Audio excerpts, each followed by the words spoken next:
యువకుడిగా విద్యావంతుడిగా రాజకీయాల్లోకి వచ్చారు. ఎంపీటీసీ సభ్యుడిగా సర్పంచ్గా ఎన్నికయ్యారు. ప్రజా సమస్యలపై పోరాటంలో క్రియాశీలకంగా వ్యవహరించి జిల్లా సర్పంచుల సంఘం అధ్యక్షుడిగా ఎన్నికయ్యారు. అయితే ఓ గ్రామ సర్పంచ్గా ఉంటూ టీడీపీ టికెట్తో నేరుగా రాష్ట్ర మంత్రితో తలపడ్డారు. ఉత్తరాంధ్రలో రాజకీయ దురంధరుడిగా చలామణి అవుతూ సిట్టింగ్ మంత్రిగా బరిలోకి దిగిన ఆ మాజీ మంత్రిని మొన్నటి ఎన్నికల్లో చిత్తుగా ఓడించి ఉత్తరాంధ్రలోనే సరికొత్త చరిత్ర సృష్టించారు. గ్రామ సర్పంచ్గా ఉండి మాజీ మంత్రి అడ్డాలో జెండా పాతిన ఆ యువ ఎమ్మెల్యే ఎవరు?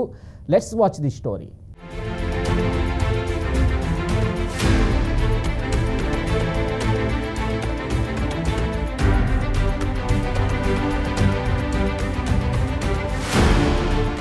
ఉత్తరాంధ్ర ఉద్యమాల కిల్లా, అచేతనంగా ఉన్న ప్రజలను చైతన్యం చేసిన జిల్లా.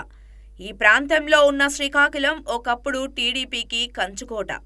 అయితే అక్కడ సీనియర్ నేత అయిన ధర్మాన ప్రసాదరావు పాగా వేసి వైసీపీకి అడ్డగా మార్చేశారు. ఈ అడ్డాలో యువ నాయకుడిగా రాజకీయాల్లోకి వచ్చిన గొండు శంకర్ జెండా పాతారు. తనదే హవా అనుకున్న ఆ సీనియర్ నేత ధర్మాన దూకుడికి జూనియర్గా బరిలో దిగిన శంకర్ మొన్నటి ఎన్నికల్లో కళ్ళెం వేశారు. సిట్టింగ్ మంత్రిగా బరిలో దిగిన మాజీ మంత్రిని చిత్తుగా ఓడించి ఉత్తరాంధ్రలోనే సరికొత్త అధ్యయనం లిఖించారు. దీంతో సిక్కోలు జిల్లాలో ధర్మానకు సీన్ రివర్స్ అయింది. ఇక శ్రీకాకుళం నియోజకవర్గంలో శ్రీకాకుళం టౌన్తో పాటు శ్రీకాకుళం రూరల్, గార మండలాలు ఉన్నాయి. సామాజిక వర్గాల పరంగా వెలమ సామాజిక వర్గం ఓట్లు ఎక్కువ. రెండో స్థానంలో ఎస్సీలు ఉండగా ఆ తర్వాతి స్థానాల్లో వైశ్య, కళింగ, మత్స్యకార, శిష్టాకరణ కులాల ఓట్లు ఉన్నాయి.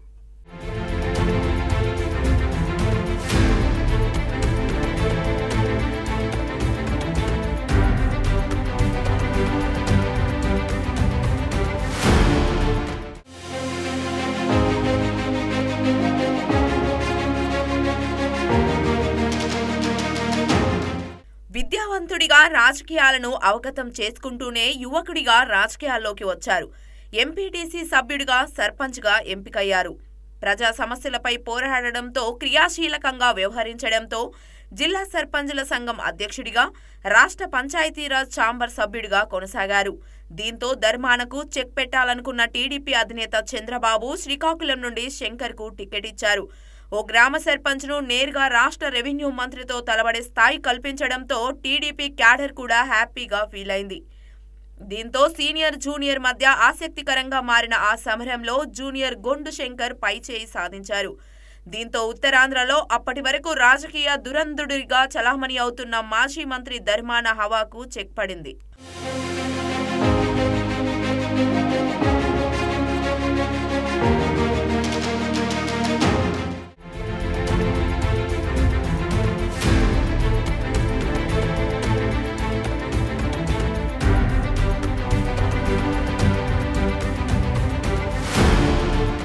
ఉద్యమాల పురిటిగడ్డ అయిన శ్రీకాకుళం ప్రజల్లో చైతన్యం అంతర్లీనంగా కొనసాగుతూనే ఉంది.